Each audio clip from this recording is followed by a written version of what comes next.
สบายดีท่านผู้ชมเนาะมื้อนี้เฮาก็มีvivo เนาะแต่ว่าโดกเด็กไปเบิดแล้วเนาะมื้อนี้มีvivo มาแบ่งปันก็คือเฮาสิมาปลดล็อกลืมรหัสหน้าจอเนาะหรือว่าล้างเครื่องเนาะล้างเครื่องเพื่อให้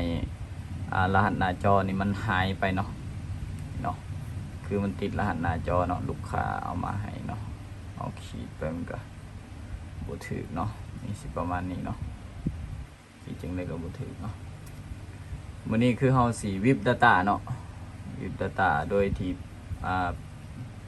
กดปุ่มปิดเปิดกับปุ่มเพิ่มเสียงเนาะไปเบิ่งกันเลยเนาะให้มันปิดเครื่องสนิทก่อนเนาะมันขึ้นมาในนี้กดปิดเครื่องเนาะโอเคหลังจากนั้นก็มีแต่รอเนาะหลังจากเครื่องดับสนิทให้เฮากดปุ่มปิดเปิดกับปุ่มเพิ่มเสียงนี่พร้อมกันเนาะกดพร้อมกันเลยเนาะหลังจากนั้นมันสิขึ้นมาละปะเนาะปะตัวนี้แล้วหลังจากนั้นให้มาเลื่อนตัวนี้ลงเนาะให้เป็นrecovery mode นี่แล้วกดปุ่มปิดเปิดนี่เนาะปึ๊บเข้าไปเนาะหลังจากนั้นก็รอมันขึ้นมาเนาะ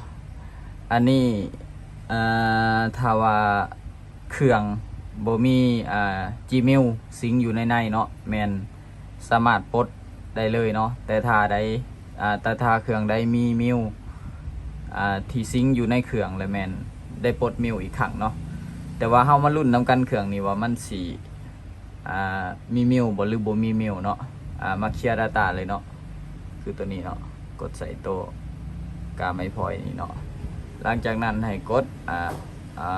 เคลียร์ all data เลยเนาะกดไปเลยหลังจากนั้นให้กดโอเคนี่เนาะมีแต่รอวันนี้เนาะสำหรับ vivo เฮ็ดคล้ายๆคือกันเนาะตระกูล Y12s Y12y อันนั้นขึ้นไปแม่นเฮ็ดแบบนี้เนาะแต่ว่า Y11 Y12 ธรรมดาน่ะแม่นวิป data บ่ได้เนาะมันต้องค่ารหัสเนาะแต่ว่าสำหรับตัวนี้แหละแม่น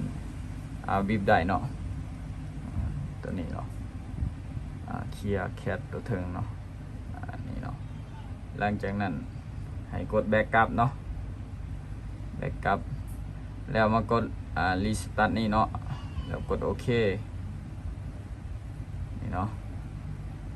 หลังจากนั้นมีแต่รอมันขึ้นมาเนาะแต่มันก็สิใช้เวลาดนอยู่เนาะดนอยู่เด้อตัวนี้เนาะแต่ว่าในการรอแล้วเฮาสิหยุดคลิปไว้ก่อนเนาะเพื่อบ่ให้คลิปมันยาวเลยเวลามันขึ้นมาแล้วจังมาเบิ่งต่อเนาะหลังจากเฮารอเนาะมันขึ้นมามันก็สิเป็นหน้าตาแบบนี้แล้วให้เฮากดเริ่มไปเลยเนาะกดเริ่มไปเนาะมาลุ้นนำกันเนาะตัวนี้ว่ามันสิติดมิวบ่หรือบ่ติดเนาะมาลุ้นนำกันเลยตัวนี้ยอมรับเบิดทุกอันเนาะแล้วก็กด next ไปเนาะอันนี้เฮาสิตั้งแบบออฟไลน์ถ้าเป็นบ่มีกากระแจอยู่นี่แม่นวิดแน่นอนเนาะตั้งแบบออฟไลน์ตั้งไปเลยเนาะบ่มีดีเนาะวิดแน่นอนเนาะตัวนี้แม่นรหัสรุดแน่นอนเนาะหลังจากนั้นกดเพิ่มเติมไปเลยหลังจากนั้นกดขามเนาะกดขามถัดไปเนาะตัวนี้ก็ขามเนาะเขา10 บดาวน์โหลดเนาะบดาวน์โหลดเนาะตัวนี้ถัดไปเนาะเดี๋ยวพอสอนดูหลังจากนั้นเริ่มไปเริ่มใช้งานเลยเนาะสำหรับคลิปนี้มัน